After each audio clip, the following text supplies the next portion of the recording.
भारत और रूस के बीच चेन्नई व्लादिवोस्तोक ईस्टर्न कॉरिडोर पर सहमति बन गई, जिसमें दोनों देशों के बीच समुद्री व्यापार काफी तेज होगा। नया रूट 10,370 किलोमीटर लंबा होगा और जहाज 40 की जगह 24 दिन में रूस पहुंच सकेंगे। ये मार्ग वर्तमान रूट से 5,700 किलोमीटर छोटा। मोदी पुतिन वार्ता में इसे जल्द शुरू करने की सहमति। पाकिस्तान ने भारतीय विदेश मंत्री एस जयशंकर के बयान पर कड़ी प्रतिक्रिया दी। जयशंकर ने हिंदुस्तान टाइम्स लीडरशिप समिट में कहा था कि भारत की ज्यादातर समस्याएं पाकिस्तान की सेना से पैदा होती हैं। इस पर पाकिस्तान के विदेश मंत्रालय ने बयान को उकसाने वाला और आधारहीन बताया और कहा कि पाकिस्तान जिम्मेदार देश है। इंडिगो ऑपरेशन संकट के बीच शाम तक एयरलाइन ने यात्रियों को 610 करोड़ रुपए का रिफंड जारी कर दिया। देश भर में यात्रियों की 3,000 से अधिक बैगेज भी लौटाए गए। नागरिक उड्डयन मंत्रालय के अनुसार रिफंड और रीबुकिंग पर कोई अतिरिक्त शुल्क नहीं लगेगा और यात्रियों के लिए विशेष सपोर्ट सेल बनाए गए हैं। पाकिस्तान अधिकृत कश्मीर में एलओसी के पास 68 आतंकी लॉन्च पैड सक्रिय होने की पुष्टि हुई। खुफिया एजेंसियों के अनुसार 110 से 120 आतंकी जम्मू कश्मीर में घुसपैठ की कोशिश में हैं और आने वाले हफ्तों में ऐसे प्रयास बढ़ सकते हैं। संवेदनशील इलाकों में सुरक्षा कड़ी कर दी गई। सभी सेक्टरों में निगरानी बढ़ाकर सुरक्षा बलों को निर्देश दिए गए। दिल्ली देहरादून एक्सप्रेसवे का पहला फेज जनता के लिए खुलने से सफर अब काफी तेज होने वाला है। अक्षरधाम से बागपत तक 32 किलोमीटर का हिस्सा बिना टोल के 100 किलोमीटर प्रति घंटे की रफ्तार से पार किया जा सकेगा। पूरा 210 किलोमीटर मार्ग चालू होने पर दिल्ली से देहरादून का सफर केवल 2.5 घंटे में पूरा होगा। रायसेन के सुल्तानगंज थाना पुलिस ने 7 महीने पुरानी चोरी का खुलासा करते हुए 2 अंतर जिला कुख्यात चोरों को गिरफ्तार किया। मुखबिर से मिली सूचना पर पकड़े गए युवकों पैतान और दीपेंद्र ने चोरी की वारदात स्वीकार की। उनकी निशानदेही पर पुलिस ने 4 सोने की चूड़ियां, 1 सोने का हार, अंगूठी और अन्य कीमती जेवरात बरामद किए। बिजनौर में शादी का झांसा देकर युवती का यौन शोषण करने का मामला सामने आया। 25 वर्षीय युवती ने अपने परिचित पर आरोप लगाया। शादी से मना कर देने और युवक का रिश्ता कहीं और होने से परेशान युवती ने जहरीला पदार्थ खा लिया। आनन फानन में उसे निजी अस्पताल में भर्ती कराया गया। हालात गंभीर होने पर एसपी ने अस्पताल पहुंचकर हालात की जानकारी ली। बुलंदशहर के थाना कोतवाली नगर इलाके में बलीपुरा नहर के पास 20,000 के नामी बदमाश अल्फरोज आलम ने स्वाट टीम और पुलिस की मुठभेड़ हुई। दोनों तरफ से कई राउंड फायरिंग हुई, जिसमें अल्फरोज गोली लगने से घायल हुआ और उसे जिला अस्पताल में भर्ती कराया गया। पुलिस ने उसके कब्जे से स्कूटी, अवैध तमंचा और जिंदा खोखा कारतूस बरामद किया। गंजबासुदा में अवैध शराब की खुलेआम बिक्री के 2 वीडियो सोशल मीडिया पर वायरल हुए। स्थानीय लोगों ने कहा कि कई बार शिकायत के बावजूद आबकारी प्रशासन ने कोई ठोस कार्रवाई नहीं की। अधिकारियों को सूचना देने पर जवाब मिलता है, मैं बाहर हूं। जनता सवाल कर रही कि प्रशासन चुप क्यों है और मांग कर रही कि अवैध शराब पर तुरंत कार्रवाई जल्द हो।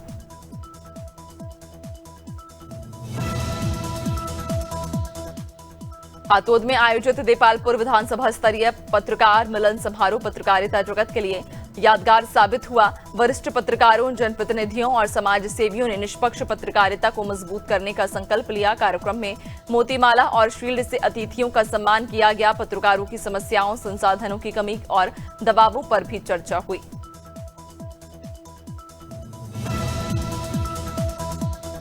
जबलपुर गढ़ा थाना क्षेत्र के शक्तिनगर में चाइनीज ठेला लगाने वाले मोनू चक्रवर्ती पर जमानत पर छूटे बदमाश अमन चक्रवर्ती और उसके साथियों ने चाकू से हमला कर दिया। गंभीर रूप से घायल मोनू को अस्पताल ले जाया गया, जहां उसकी मौत हो गई। आरोपी रोहित झारिया भी घायल हुआ और अस्पताल में भर्ती है। पुलिस ने हत्या का मामला दर्ज कर आरोपियों की तलाश शुरू कर दी है। झांसी के लक्ष्मी तालाब में 7वीं कक्षा का छात्र अपने दोस्त को डूबने से बचाने के लिए पानी में कूद गया। दोनों तैरना नहीं जानते थे। एक महिला ने साड़ी फेंककर दोस्त को बाहर निकाला, लेकिन छात्र पानी में डूब गया। 2 युवकों ने भी मदद की, मगर तब तक उसकी मौत हो चुकी थी। दोनों बच्चे मूर्ति विसर्जन के लिए आए थे।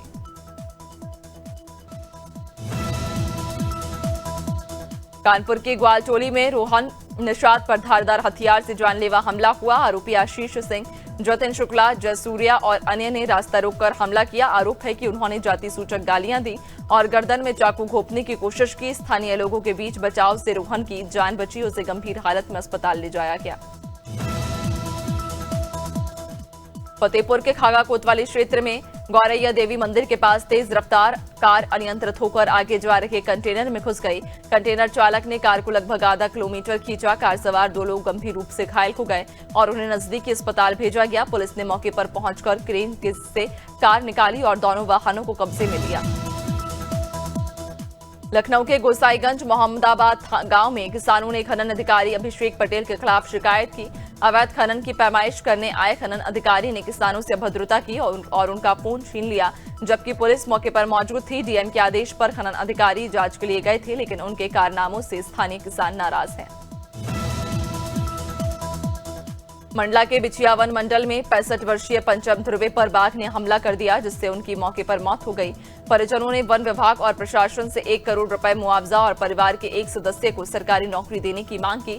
घटना के बाद ग्रामीणों में दहशत फैल गई। शव पोस्टमार्टम के बाद परिजनों को सौंपा गया और दोनों विभागों ने मौके पर कार्रवाई की। मथुरा के गोवर्धन थाना क्षेत्र के राधाकुंड बाईपास पर 3 युवकों की नाले में गिरने से दर्दनाक मौत हो गई। मृतकों की पहचान अंकुश, प्रवीण और कन्हैया के रूप में हुई। हादसा उस समय हुआ जब वे सगाई समारोह में शामिल होने आए थे और शराब के नशे में अंधेरे में नाले में गिर गए। शवों को पोस्टमार्टम के लिए भेजा गया और पुलिस जांच में जुटी है। मेरठ के लिसाड़ी गेट थाना क्षेत्र में पुलिस और स्वाट टीम की संयुक्त कार्रवाई के दौरान शातिर बदमाश फखरुद्दीन उर्फ फकरू मुठभेड़ में घायल होकर गिरफ्तार हुआ। बदमाश के कब्जे से 1 तमंचा, 1 जिंदा कारतूस, 1 खोखा कारतूस और बाइक बरामद हुई। फखरुद्दीन के खिलाफ हत्या, लूट और चोरी समेत कई मामले दर्ज हैं। घायल बदमाश का इलाज अस्पताल में कराया जा रहा है।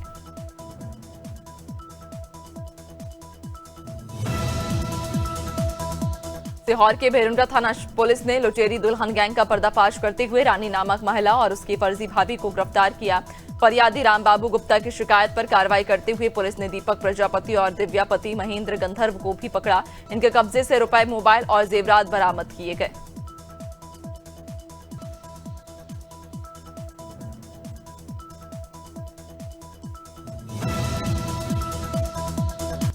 संभल के शहबाजपुर नूरा सूरा नगला में 11,000 वोल्ट की हाई टेंशन लाइन पर काम करते समय ठेकेदार के प्राइवेट लाइनमैन को करंट लग गया।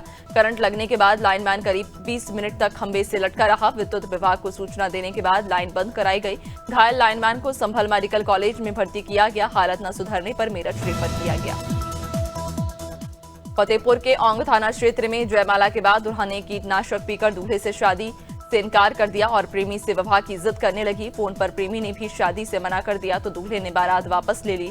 रात भर ड्रामा के बाद युवती जबरन प्रेमी के घर में घुस गई, जहां परिजनों ने बाहर निकाल दिया। पुलिस मौके पर पहुंचकर जांच कर रही है।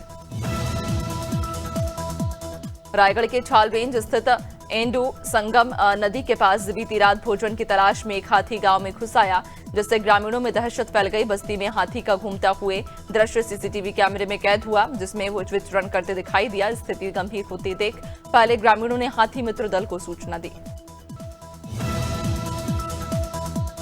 डोईवाला में कांग्रेस नेता और पूर्व कैबिनेट मंत्री हरक सिंह रावत की कथित अभद्र टिप्पणी को लेकर सिख समुदाय में भारी आक्रोश देखने को मिला। सिख समाज के सदस्यों ने माजरी चौक से जुलूस निकालते हुए डोईवाला मुख्य चौक तक मार्च किया, जहां रावत का पुतला फूंका गया और उनके खिलाफ जोरदार नारेबाजी की गई। सिवनी के घनसौर शासकीय उच्चतर माध्यमिक विद्यालय झिझरई से बड़ा मामला सामने आया। बाउंड्री वॉल निर्माण के नाम पर ठेकेदार और प्रिंसिपल की मनमानी उजागर हुई। आरोप है कि निर्माण कार्य के दौरान 10 से 15 सागौन पेड़ों को अवैध रूप से काटा गया। ग्रामीणों का कहना कि यह पूरा काम स्कूल प्रिंसिपल की जानकारी और सहमति से किया गया। नैनपुर के समीप सालीवाड़ा ग्राम स्थित प्राचीन दलदली माता स्थान श्रद्धा और विश्वास का प्रमुख केंद्र माना जाता है। यहां मौजूद सदियों पुराने प्राकृतिक दलदल कुंड में पूरे साल पानी भरा रहता है और इसकी भूमि पर चलने पर स्पंज जैसा एहसास होता है। इसी विशेषता के कारण इस पवित्र स्थल का नाम दलदली पड़ा। बलिया के मनियर थाना पुलिस ने अवैध शराब बनाने के खिलाफ बड़ी कार्रवाई की। पुलिस ने लगभग 75,000 लीटर मिश्रित कच्ची देसी शराब और शराब बनाने के उपकरण नष्ट कर दिए। अभियान में 10 अवैध भट्टी और लहान, नौसादर, फिटकरी आदि सामग्रियों को भी नष्ट किया गया। मौके पर कोई भी आरोपी नहीं मिला।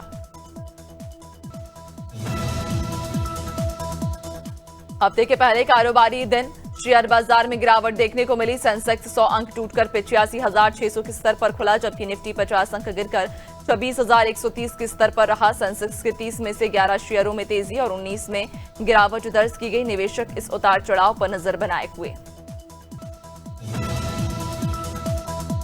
जोमैटो के पेरेंट कंपनी इटर्नल के फाउंडर सीईओ दीपेंद्र गोयल ने नया डिवाइस टेम्पल का टीजर शेयर किया। ये golden device brain blood flow को रियल टाइम मॉनिटर करता है और एजिंग धीमी करने का दावा करता है। गोयल ने इसे माथे पर पहना दिखाया और सोशल मीडिया पर क्यूरियोसिटी बढ़ी। यह उनके ग्रेविटी फॉरेन पोर्टफोलियो इन्वेस्टर्स ने दिसंबर के पहले हफ्ते में भारतीय शेयर बाजार से 11,820 करोड़ रुपए निकाले। रुपए की तेज गिरावट इस निकासी की मुख्य वजह मानी जा रही है। घरेलू निवेशकों ने 19,883 करोड़ रुपए की खरीदारी की, जिससे बाजार संभल सका। 2025 में अब तक एफपीआईएस को 1.55 लाख करोड़ रुपए निकाल चुका, जबकि डीआईआईएस की खरीदारी से बाजार पर असर सीमित रहा। साल 2025 का आखिरी महीना शुरू हो चुका और इस महीने कुछ जरूरी वित्तीय कामों की अंतिम तारीख से है। सबसे पहले पैन को आधार से लिंक करना 31 दिसंबर तक अनिवार्य है। इसके अलावा एडवांस टैक्स भरने का भी यही आखिरी मौका। अन्य जरूरी कामों में इनकम टैक्स रिटर्न की तैयारी और कुछ बैंक सिक्योरिटी अपडेट भी शामिल हैं।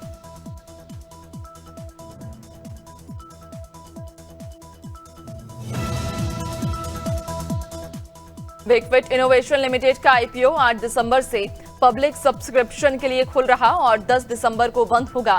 कंपनी इस इश्यू से 1288 करोड़ रुपए जुटाएगी। वेकफिट मैट्रेस, बेड, सोफा और होम डेकोर प्रोडक्ट्स बनाती है। इस आईपीओ में न्यूनतम निवेश 14,820 रखा गया। कंपनी की लिस्टिंग 15 दिसंबर को होगी। विराट कोहली अपने परिवार और ऑलराउंडर वाशिंगटन सुंदर के साथ विशाखापट्टनम के सिंहाचलम मंदिर पहुंचे, जहां उन्होंने पारंपरिक अनुष्ठान किया। 2 मिनट 36 सेकंड के वीडियो में कोहली और सुंदर पूजा पाठ करते दिखाई दिए। मंदिर प्रशासन ने परिवार के साथ आने की पुष्टि की। भारत और साउथ अफ्रीका के बीच पहला टी20 मुकाबला 9 दिसंबर को कटक के बाराबती स्टेडियम में खेला जाएगा। मैच की तैयारियां लगभग पूरी हैं और करीब 45,000 दर्शकों की बैठने की व्यवस्था की गई। सुरक्षा से लेकर अन्य सुविधाओं तक पुख्ता इंतजाम किए गए। रविवार को भारतीय टीम कटक पहुंची और खिलाड़ियों ने ग्राउंड पर लगभग। ऑस्ट्रेलिया ने एशेज 2025-26 के दूसरे टेस्ट में इंग्लैंड को 8 विकेट से हराकर सीरीज में 2-0 की बढ़त बना ली। गाबा में खेले गए पिंक बॉल टेस्ट में इंग्लैंड ने 65 रन का लक्ष्य दिया, जिसे कंगारू टीम ने सिर्फ 2 विकेट खोकर हासिल कर लिया। स्टीव स्मिथ और वेदरलैंड ने मिलकर आसानी से मैच खत्म किया। मिचेल स्टार्क 8 विकेट लेकर। पूर्व तेज गेंदबाज वेंकटेश प्रसाद कर्नाटक राज्य क्रिकेट संघ के नए अध्यक्ष चुने गए। उन्होंने केएन शांत कुमार को 749-558 के अंतर से हराया। कुल 1307 सदस्यों ने मतदान किया। प्रसाद के सामने अब राज्य में शीर्ष स्तरीय क्रिकेट को फिर पटरी पर लाने की चुनौती है, खासकर एम चिन्ना स्वामी स्टेडियम के पास भगदड़ के बाद, जिसमें विराट कोहली अपना अगला वनडे मैच अपनी बेटी वामिका के जन्मदिन पर खेलेंगे, जिससे ये मुकाबला उनके लिए खास बन गया। दक्षिण अफ्रीका के खिलाफ वनडे सीरीज में कोहली ने 302 रन बनाए और लगातार 2 शतक जड़े। टी20 और टेस्ट से संन्यास के बाद अब फैंस उन्हें सिर्फ वनडे में देख पाएंगे। टी20 सीरीज में उनकी गैर मौजूदगी जरूरी महसूस होगी। दिल्ली की मुख्यमंत्री रेखा गुप्ता ने वर्ल्ड चैंपियन भारतीय खिलाड़ी प्रतिका रावल को 1.5 करोड़ रुपए की प्राइज मनी देने का ऐलान किया। महिला वनडे वर्ल्ड कप 2025 में प्रतिका ने ओपनिंग करते हुए 308 रन बनाए थे, लेकिन नॉकआउट से पहले टोटल होकर बाहर हो गई थी। सीएम ने कहा कि प्रतिका ने दिल्ली का नाम रोशन किया और उनका सम्मान किया जाना जरूरी है। बिग बॉस 19 ग्रैंड फिनाले में एक्टर गौरव खन्ना ने जीत दर्ज करते हुए विनर का ताज अपने नाम कर लिया। टीवी शो अनुपमा से चर्चित गौरव शुरुआत से कि दर्शकों की पसंद बने रखे। टॉप 2 में पहुंचकर उन्होंने अपनी नर्वसनेस जताई, लेकिन फैंस की भारी वोटिंग ने उन्हें 50 लाख की प्राइज मनी और ट्रॉफी दिला दी।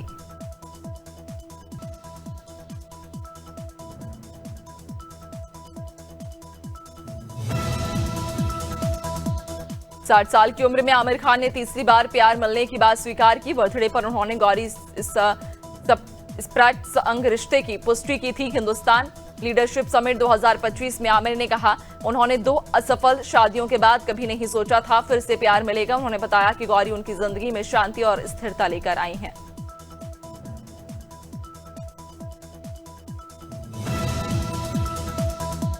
इंडिगो फ्लाइट मामले पर टीवी एक्ट्रेस देवोलीना भट्टाचार्य ने कड़ी नाराजगी जताई। गोपी बहू फेम देवोलीना ने एक्स पर पोस्ट कर एयरलाइन के बहाने लोगों की मानसिकता पर सवाल उठाए और इंडिगो के बॉयकॉट की अपील की। उन्होंने लिखा, आज गाली दोगे, कल सस्ते टिकट के चक्कर में फिर वहीं से टिकट खरीदोगे। जेट किंगफिशर जैसे बड़े एयरलाइन बंद हुए, ये भी हो सकते हैं।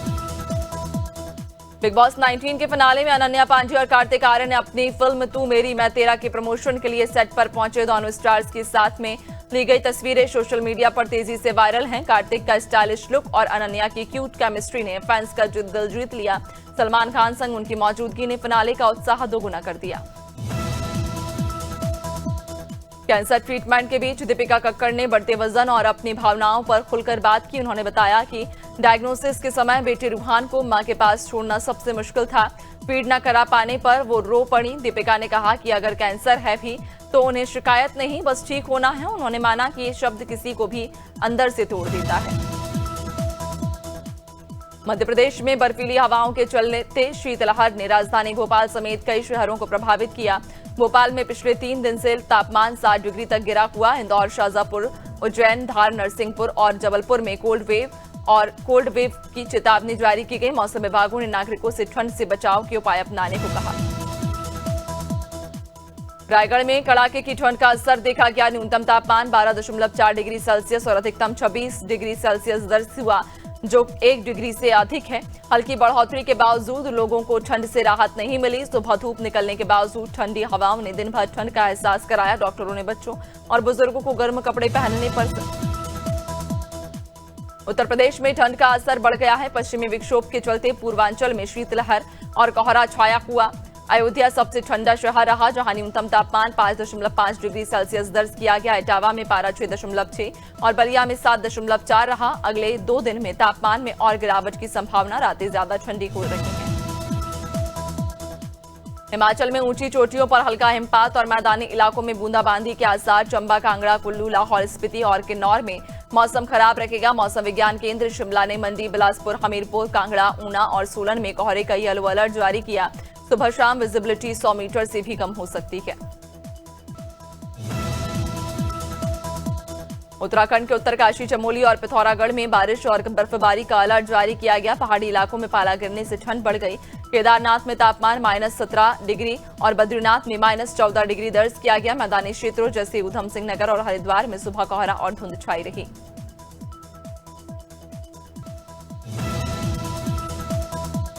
राजस्थान के कई हिस्सों में हल्के बादलों की आवाजाही से उत्तरी हवा की रफ्तार धीमी हुई। इससे न्यूनतम और अधिकतम तापमान में लगभग 3 डिग्री की बढ़ोतरी हुई, जिससे ठंड कम महसूस हुई। अलवर, सीकर, फलोदी और चूरू में ओस जमी। बाड़मेर और चित्तौड़गढ़ में दिन का अधिकतम तापमान 30 डिग्री तक दर्ज किया गया। अगले 1 सप्ताह राज्य में मौसम शुष्क रहने की संभावना।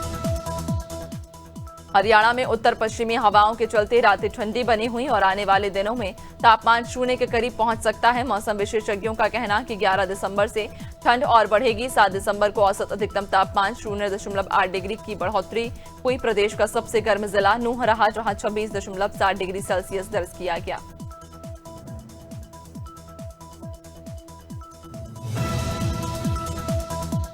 पंजाब और चंडीगढ़ में तापमान में मामूली बढ़त के बाद भी ठंड का असर बना हुआ। राज्य का औसत न्यूनतम तापमान 0.4 डिग्री सेल्सियस बढ़कर सामान्य के करीब पहुंच गया। अब 13 दिसंबर तक मौसम शुष्क रहेगा और बारिश की संभावना नहीं। पंजाब में सबसे ठंडा आदमपुर रहा, जबकि सबसे गर्म बठिंडा में दर्ज किया गया।